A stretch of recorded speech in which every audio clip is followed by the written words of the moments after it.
Hey, welcome sports fans, welcome back to the channel. It is match day week 7. This is the Gold Rush Football Podcast on Gold Rush Football TV. First, I want to say a big thank you to all of our subscribers, our fans, our supporters, those that are coming back to watch each of the episodes we put out each week. We want to say thank you and we appreciate you. Please recommend the channel to a friend and tell a friend about this channel. We appreciate you.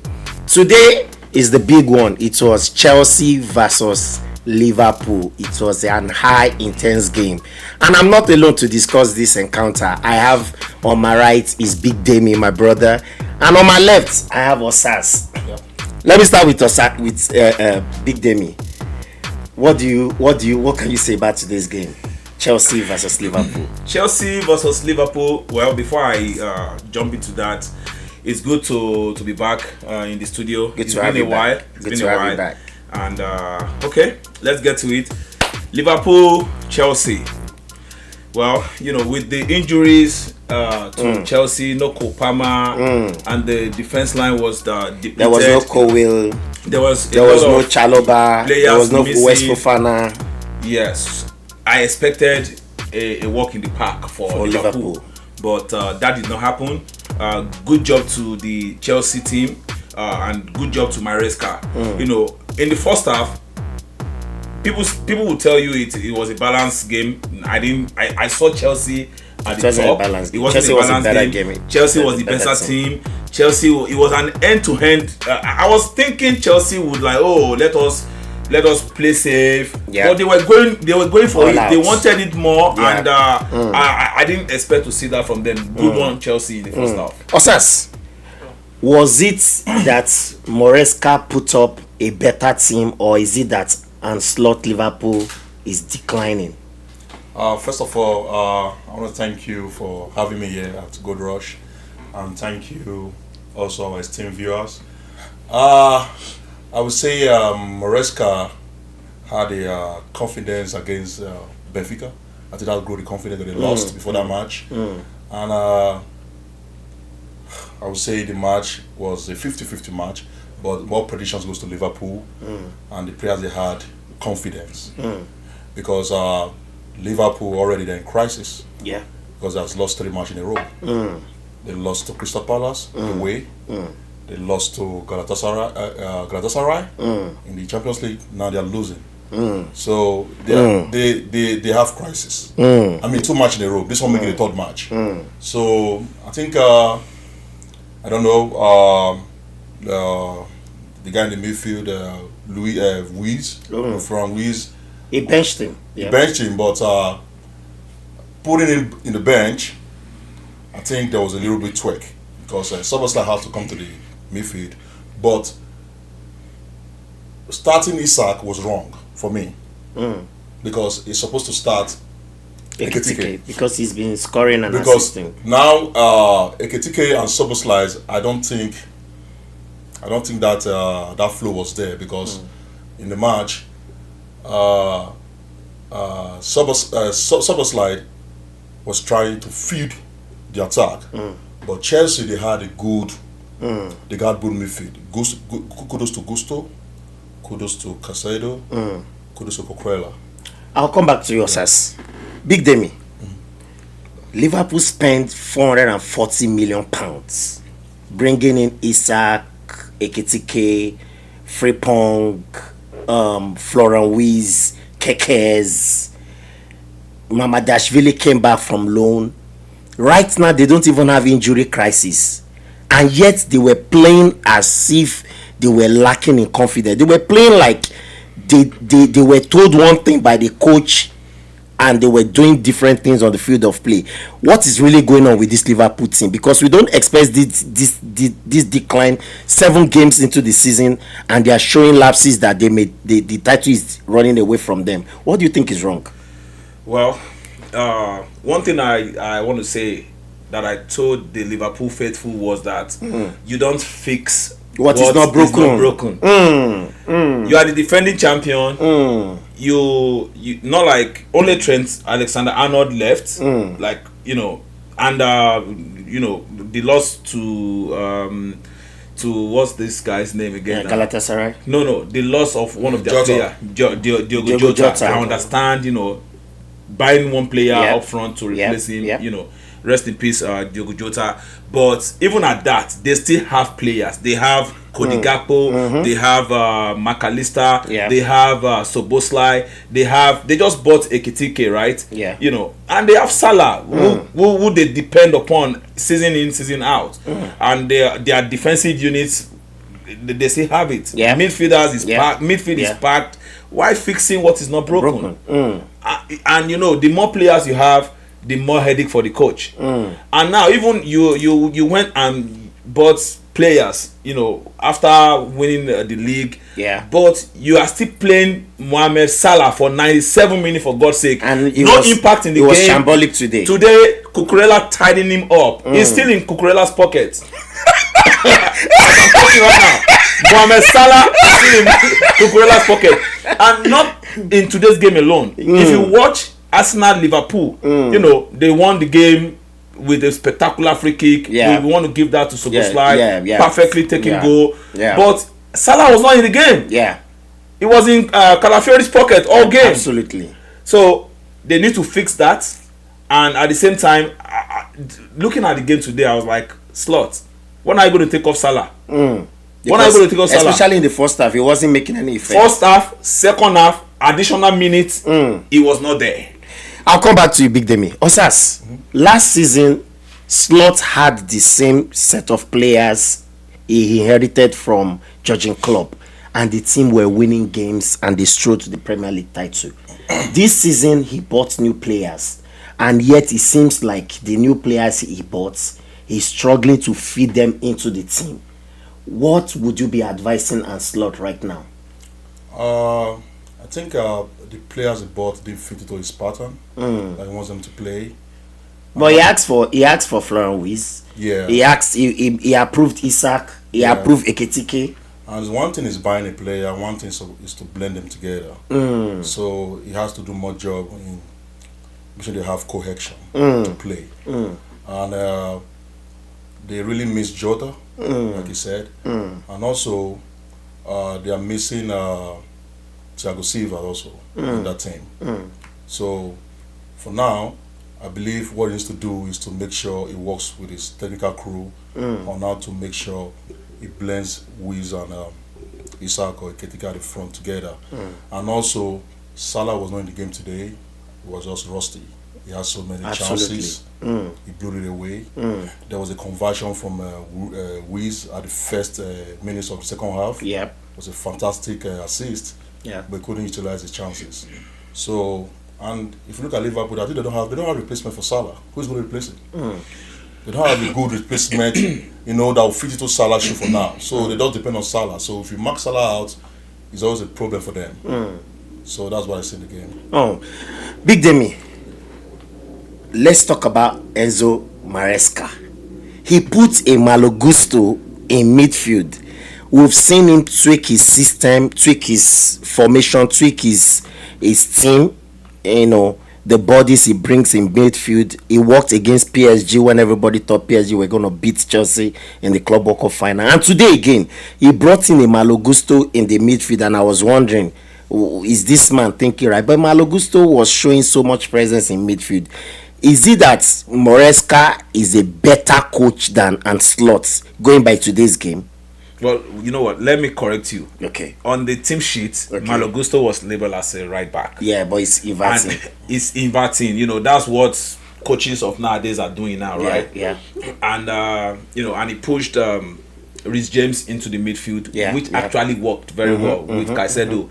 It afforded Caicedo to push the ball forward while after a few minutes into the game, Reece James went all the way to right back and Malo Gusto stayed in the midfield. I would say Malo Gusto was doing double work, marking from the right back and as well doing his inverting move. So what I like about Maresca is that he knows how to tweak things.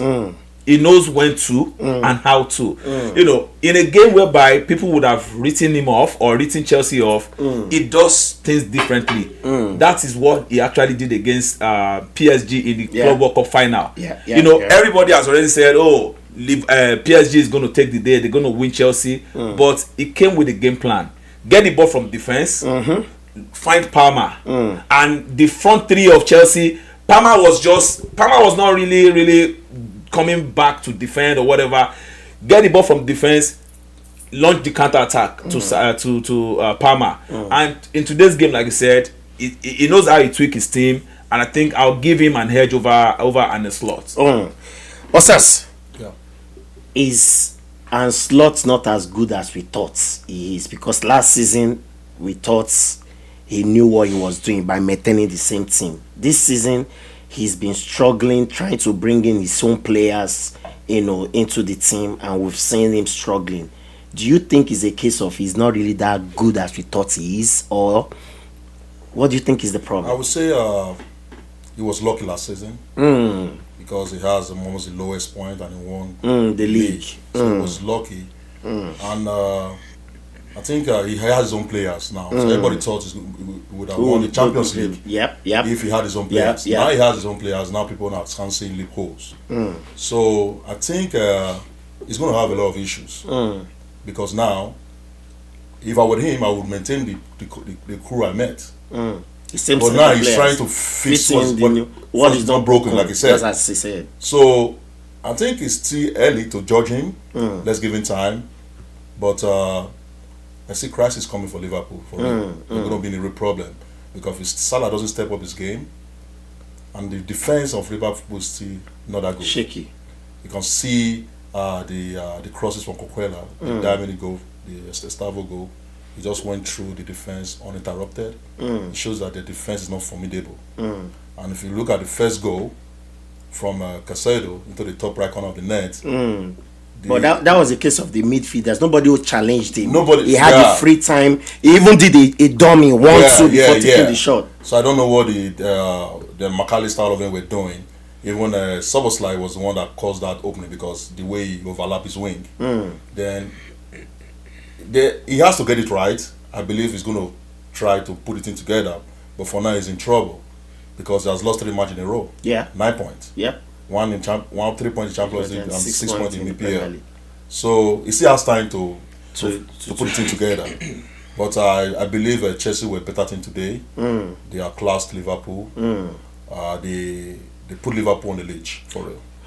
Big Demi, if you were in the dressing room of Liverpool, what would you be telling the Liverpool players? Because everybody is not. For me, I also think Van Dijk is culpable here because he doesn't seem to enforce himself in games this season. He's been idle. It looks like it's only Konate. Everybody keeps calling Konate. Van Dijk himself has not been showing his presence in defense. What would you be advising the Liverpool team at this moment? Good question, and I've got an answer to that because looking at the way they lost the back-to-back EPL games against Crystal Palace, 90 plus 5 minutes, 95th minute, Nketiah scored, and in today's game against Chelsea, 90 plus 7 minutes. Yes. Actually, 90 plus 7 minutes was the one that Nketiah scored. 95 today, Estevao. Today, 95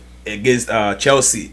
So it's a problem. It's a problem, and I will point fingers to the defense line. When you go away from home, you are still the game is 1-1 or 0-0. Conceding at that time of the game it's worrisome because, and like you said, I've told people that Van Dijk is not at his best anymore. But a lot of shadow marking. Absolutely. A lot of doing containing, like you're containing the attacker where you have to go for the challenge. He wants to contain so that drag his players back. But if you have an intelligent striker, they will punish you. Yeah, absolutely. Caicedo is not a striker, but he's an intelligent player today. Look at the way he knew what he was going to do. Yeah. Had it been that Van Dijk attacked him right away, because there are other Liverpool defenders beside him. Had it been Van Dijk went for it right away, Caicedo would not have that chance to shoot. But he took the shot because he knew that Van Dijk was backpedaling. and that was poor from him. A top defender, a classy defender, you don't do that. Osas, they say money don't play football. Do you think if Liverpool had kept their money and maintained the same set of players they had last season, do you think it would have been better for them instead of going all out to spend £440 million, and yet they are looking like an upcoming artist in the industry? The money does not translate in good football. It has been proven in every places. I would say should have spent more money on the defense, not the attack or midfield, because Badak is aging out. I think he's 34 now, going to 35. Konate is extremely low on confidence. And if you look at Gomez in the bench, he was not happy. So what you have done is to have somebody that can, like, you look at the Arsenal, you have Mascara. Fantastic. See, young coming defender. in with Gilbert. He's been blazing coming in whenever he replaces Saliba. I expect Arne Slot to buy a young defender that talented. But they did, but he's injured. What was his name? Frimpong? No. The guy that is injured, the one they bought from, is he Roma? Is it like centre back? Yeah, centre back. The one that is injured, the Liverpool. Go ahead. Okay, so I would say he needs to go back to the dressing room first of all and look at the team. What are the issues to fix? Because for now the team is struggling, and I don't think they luck he had last season. What do you think he should do? No, don't just tell me he should fix. What should they be doing? I think because he has all the resources. He has the best striker in the league, Isak. He has Ekitike, who has been blazing from the first day he came into this team. He has Soboslai, who has picked up mad form. He can even play him as a right back. He has Frimpong, who is good. Let me tell you the problem I had. I was telling my brother, my friend Sean, the production manager of this set, I was telling him that the players that Liverpool bought this season, they are decent and above average players. But the problem I have with their buying was, how does Slot fit them in? For example, Frimpong. Frimpong is a player, when he was in Bayer Leverkusen, he likes running up front to the right, where Salah is the king on that right hand side. I don't know if you understand what I'm trying to say. Ekitike is a half nine. How do you fit him to now be playing together with Isak, a player that is also coming into a new team? Isak is coming in. So I one of the problem I was saying was that fitting in these players into the squad was Arne Slot problem. So what would you be telling him to do? Is it for him to change to a back five, because right now they are low in confidence and considering goals every game? Do you think they should be playing an Amorim formation? I think if you look at Liverpool this season, they have not come back from behind and win a game. Just watch. I guess Crystal Palace didn't come from behind. Today also. So if you score Liverpool first, there was a problem. I think then there's no confidence in the team right now. If you score Liverpool first, there's a hope they're going to win that game, or it goes a draw. But for the past 3 matches has shown against Crystal Palace, Galatasaray and Chelsea that they can't come from behind. So what I see is that there's issue with the midfield, defensive midfield and the defense. So if he wants to play a 4-4-2, I don't know if he'll do that. He plays a 4-3-3. Yeah, but he has to, of course, for you to fit in Isak and Ekitike, you have to play formation. 4-4-2. I agree with you 100%. So maybe Ekitike is faster. He might play as a supporting striker. Absolutely. Absolutely. That's the only way you can fix it. You have to change your formation. Big Demi. Fit them. The big question: do you think this is the season that Arteta and Arsenal will run away with the title? Please, we are not in the title race. Don't ask me that question. We are not in the title race. So I'm going to dodge that question because I don't want you to use what I said on the podcast to judge me on Judgment Day. But Chelsea have helped you. You are topping the league now with 1 point. Chelsea helped themselves. Yeah, absolutely. Let me tell you something. I said last year December that we are not in the title race. So, but let me also say something about what you said the other time. They have a problem, obviously, and I said it right from match week 1. They struggled against Bournemouth. Yep. They scored last minute goal. Yep. They scored almost last minute goal against Arsenal in the 84th or 83rd minute, and they've been struggling. It's evident, and the question to ask is this sustainable? That was what I was asking some fans in our forum, Soccer Arena Indy. Is this thing sustainable? Because if it was Arsenal that was nicking it in, like winning in the last minute, people will also ask questions like, but people, because it is Liverpool, people will say that's the act of a champion, that is what champions do, that's the mentality and all that. Now we can see now that this is not sustainable. Struggling, like you said, if they score Liverpool first, they don't have any chance of coming back or win the game. Maybe if they want to do that, they can do that against teams like maybe bottom, maybe like, they can't even do it to Sunderland. They can't. They can't. Maybe EFL teams. Yeah. So I'll be honest with you. My own thing is that what I see in that Liverpool team that they need to fix now is, like I told Sheil, the man behind the camera right now, I told him that the production manager, a Liverpool fan, that see, you buying Isak, fine, not a problem. Anywhere Isak everybody wants Isak. Everybody wants him. All the fans will be happy. But you need to fix something. Yeah, for him to fit into the team. For him to fit into the team. Aside from that, you need to find a good replacement for Salah. I agree with you. And look at what is happening in Arsenal this season. If you notice, in 2 games now, Bukayo Saka has been drifting into the midfield. Yeah, he's been drifted to the left flank. Yeah. Yes. Yeah. He's not just doing it by himself. Yeah. It's an instruction from the coach. Yeah. And he has been Arteta has been using Martinelli on the right flank as well. He has done that like 3 times this season. And see the way you can see even if we have not been playing the very best of football right now, but we are seeing what he's trying to do. Prepare them for days whereby things will be difficult, but you can still win. But now, Mohamed Salah is not in the game. First half, second half, 95 minutes, and Slot cannot even. He doesn't have the balls to take him off. So in a situation like this, you can have Isak play from the right wing, Ekitike start in the middle, and Cody Gakpo start in the left flank. I actually like Cody Gakpo. He takes his chance if he's facing the goalkeeper. It takes shots, and I like that from him. But Salah was selfish today as well. Yeah. Like he was in a very good situation, a very good moment for him. Like 2 or 3 times, he decided to take a shot. Yeah. And I don't think the coach will say anything to that, because I think he's a god in Liverpool. So, Osas, let's come back to Chelsea and Enzo Maresca. He had 7-8 players injured. Prior to today, we don't even know his back line.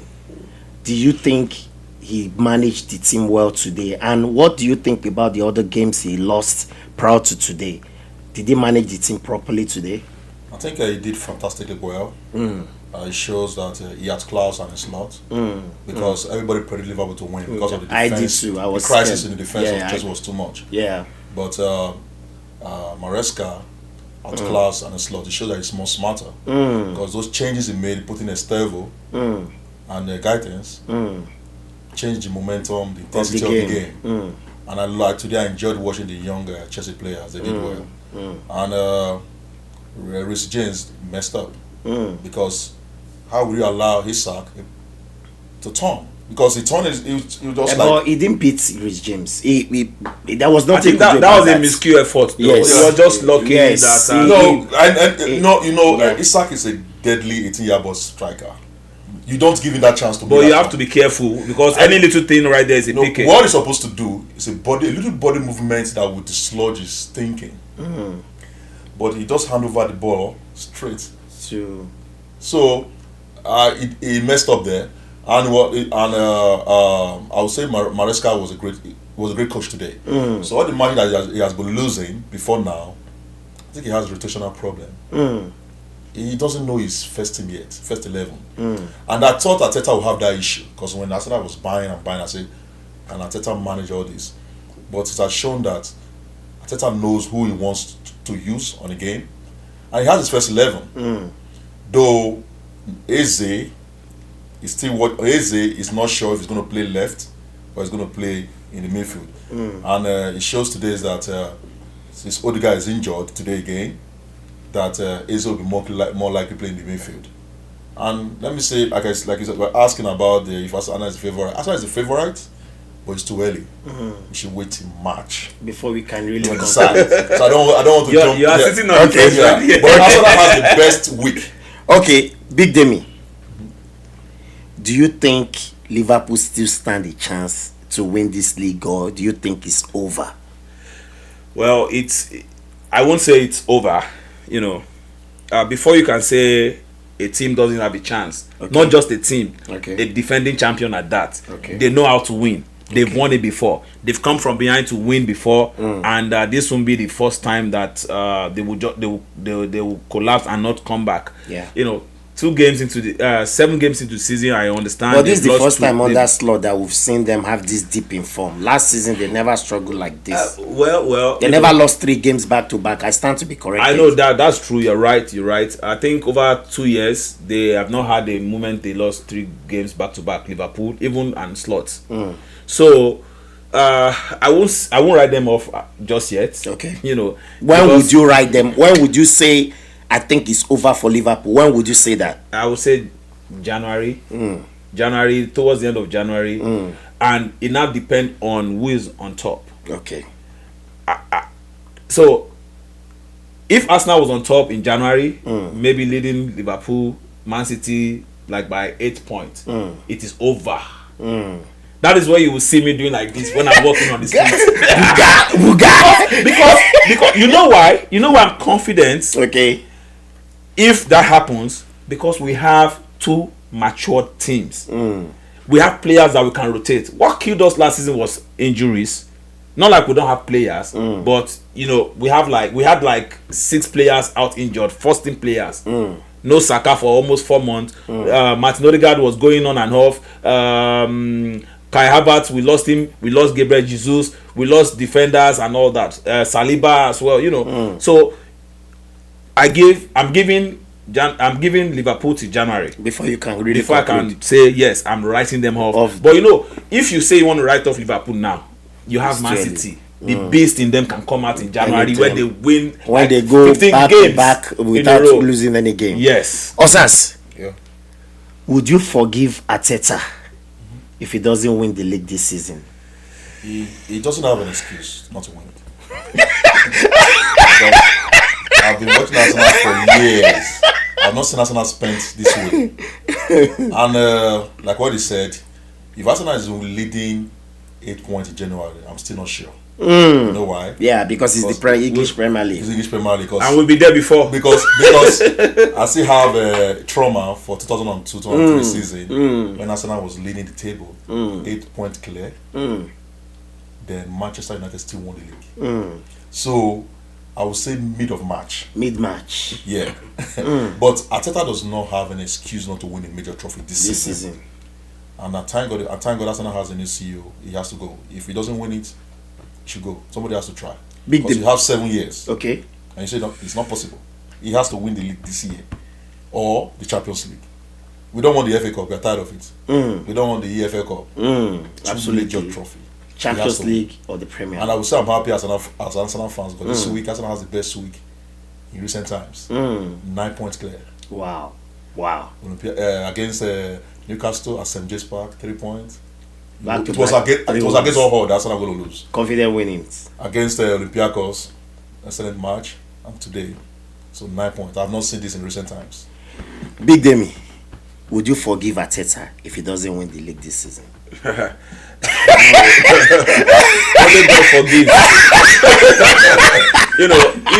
If you have been equipped with your necessary tools to get the job done, is one of the luckiest manager ever in football history. If Arteta was coaching in Chelsea, he would have been fired. They would have fired him like 5 times. Even Real Madrid. So all the luxury is enjoying. Wenger never enjoyed it. Unai Emery never enjoyed it. and other Arsenal manager pre-Wenger did not enjoy it. So I'm giving him this last time. Last time. He has to deliver. Too much. And like you said, he has to deliver Champions League or the EPL. And if you want to ask, like, okay, between the two, which one do I want? Man, I want Champions League so that the likes of Moses, Stop. the likes of Big Dot, the like of Mazi, Ifeanyi will not be. Let me do a quick percentage. percentage. What is the percentage possibility that Arsenal is going to win the league this season? I'll come back. I'll ask you the same. What's the percentage? Well, because of over 10, over 10, right? Because of the tools that we have. Okay. I will rate us high as 8/10. Osas, over 10. What is the percentage? Over 10. First of Arsenal all, winning the league. First of all, the supercomputer has already picked Arsenal as favorite. Yeah. Even in Champions League. Last season, it picked Liverpool and Liverpool won it. Yeah, even in Champions League. So we are the favorites. I would say 9/10. Over 10 over 10. 9 over 10. That's I was 9/10. You're overconfident. Yeah. Big Demi. Between Amorim and Ange Postecoglou of Nottingham Forest, who do you think is gonna get sacked first? Wow. Between Amorim and Ange. That's a tough question. Remember, Nottingham Forest owner is an aggressive owner. He sees Nottingham Forest like a Chelsea or Liverpool, Arsenal. He thinks he should be winning the Champions League. In fact, he sacked a Nunes Espirito. He sacked him because he thinks he should have made the top 4.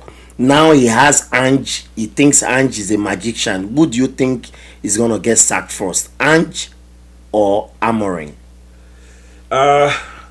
Last week, I said it in a platform that Amorim is I don't know if I can use that word. One leg out. Walking dead. Walking dead. You know, I'm predicting that it will be the first because you can't be having how many games? He has only won 9 EPL games since he became the manager of Manchester United. Yeah. And poor it's results. a terrible result for a team like Manchester United that they also backed. They bought him three attackers. Yeah. They bought him Sesko, they bought him Mbeumo, Cunha. they bought him Cunha. You know, apart from other attackers that he has, other position that they strengthened for him, and he's still struggling. So I'm predicting him to be sacked first. You know, Ange Postecoglou, you know, is a new system. You know, maybe he want to play in his own way. I believe they will give him a little bit of time compared to Amorim. Osas, who's gonna get sacked first, Amorim or Ange? Amorim. I think the reason why he's not sacked yet is because of his contract. There's a clause that says if he's sacked within a year, they're going to pay him £12 million. Yeah. I think they're waiting till November 13. That after before 1 year, before the clause, the clause will no longer be active. Because the owner of the guy that's managing Man U now is very frugal when it comes to money, so he doesn't want to pay that money. The issue of Amorim is that he has not won back-to-back in the APL. So now he has won against Sunderland. So who's gonna get sacked first? Amorim going to get sacked first. Because Nottingham Forest for now, I think they'll still be with the coach Ange Postecoglou. Ange, because he always said that I always win things in the second season. So maybe they want to have that belief. Okay. Comment section. Let us know who you think is gonna get sacked for. For me, I think Ange is gonna get sacked anytime soon because if you watch their last game in the Conference League, if I'm correct, or is it the Europa, the owner was really furious with the way they were playing, and his reaction shows that anytime from now he might pull the big axe. Big Demi, let me ask you the last question before we end this episode. Do you think any team can ever do the invisible, whether in Spain, Italy, the Arsenal invisible? Do you think anything can ever repeat that feat again in this life? Well, you know, these guys did it last 2 seasons ago. Bayer Leverkusen. Okay. But I mean, I won't rate that. They were beaten in the... No. Oh, in the league they were. Okay. So, but if you want to like streamline it down to EPL, okay, so that I can answer your question, invisible will forever live on. If Pep Guardiola's Manchester City cannot do invisible, couldn't do it when they had all the three teams, who will not do it? Osas, do you think there's any other thing that can repeat the invisible Arsenal invisible again? In EPL, no, but you can do it in other leagues because EPL is more competitive, more physical, and even the little clubs are spending money now. So that record will die with Arsene Wenger. I believe so. In the next 100 years. Is being the Gold Rush Football Podcast. My biggest take from this episode is one thing from Big Demi. He said, if it's not broken, why change it? And Slot, why trying to fix what is not broken? Thank you. It's been a wonderful episode. I'll catch you on the next one. Peace out.